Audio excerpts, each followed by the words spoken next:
Hi, I'm Rose Regier, and this is Your Real Work.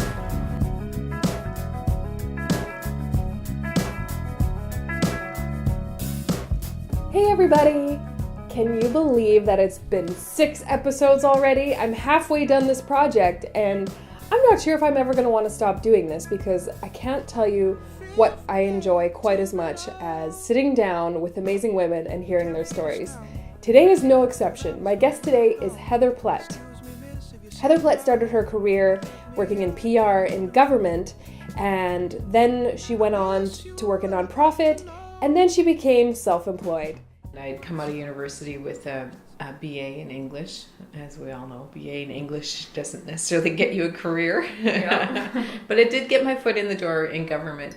And after working in clerical level positions for a while, I took my first term in communications and discovered that was what I was really good at, was writing and communicating and telling the stories that needed to be told. And so I ended up working in communications in federal government. I spent about 13 years working my way up, and fairly quickly actually working my way into director positions in communications. And even though I was good at it, making good money, it just was not resonating at all with who I was and what I wanted to do with my life and what stories I wanted to tell.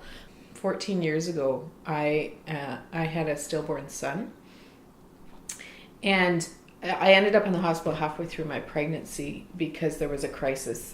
I had what they called a incompetent cervix. So I was in the hospital for 3 weeks, hoping and praying that this pregnancy would survive and that my son would come out alive. In the end, he didn't. He was stillborn. But that 3 weeks in the hospital and his stillbirth was probably the most transformative moment in my life. I think that's when I was at the height of my career at that point.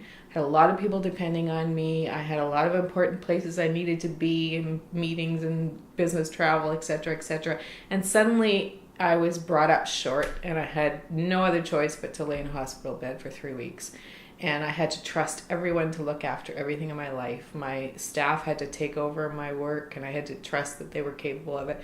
My husband and my family had to take over parenting my 2 small children.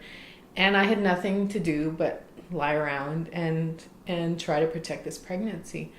And I started journaling in the hospital. I did some really intense personal work and journaling and explored a lot of really intense conversations with people and had a really deep spiritual experience. I say to people it was almost like I was in an ashram for 3 weeks because my hospital room became kind of that spiritual retreat place for me that I needed and I didn't know I needed because I was rushing through my life and trying to accomplish everything I needed to accomplish. And that changed everything for me. That really woke me up to recognize I need to focus on the important things because they're so my children are so temporary and as small children. Everything is passing quickly in my life. If I don't pause and focus, and I think the energy of focusing on just keeping him alive really for 3 weeks, it just reminded me that do I want to do all this work that's just about making money when I'm not protecting my own soul and protecting, so he almost became like a metaphor for my own soul. So I was letting that go at the expense of, needing to make a good living. And so that really, I started doing some really deep soul searching, and that was shortly after that I went into nonprofit, and I got to do really great stuff, telling stories related to people and their struggle to survive in some cases, hunger stories and things like that. Even there, I recognized that was work I loved, and at least now I was telling stories that I wanted to, about issues I wanted to talk about.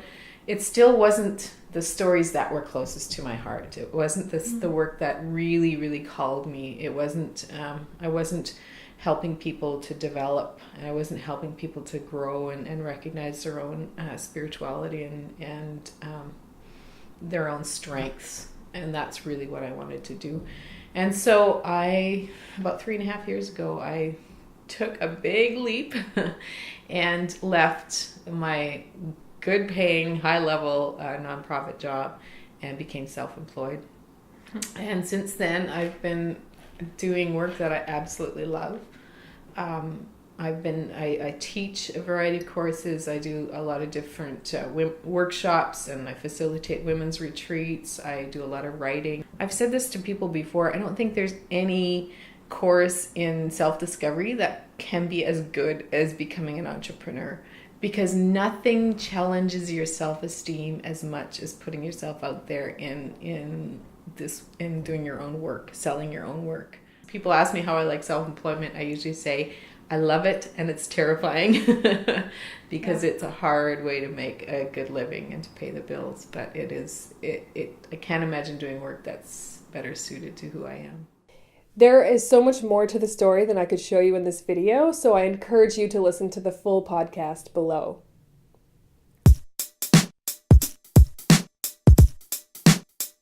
All right, guys, we're back with a book club, and this time I've got a real book for you. It's called Refuse to Choose by Barbara Sher.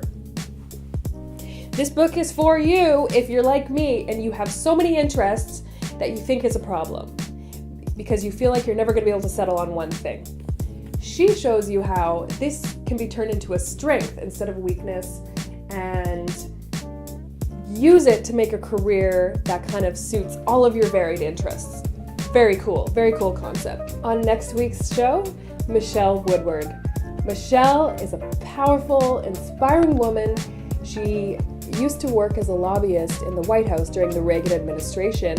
Now she coaches executives and helps them with leadership and management.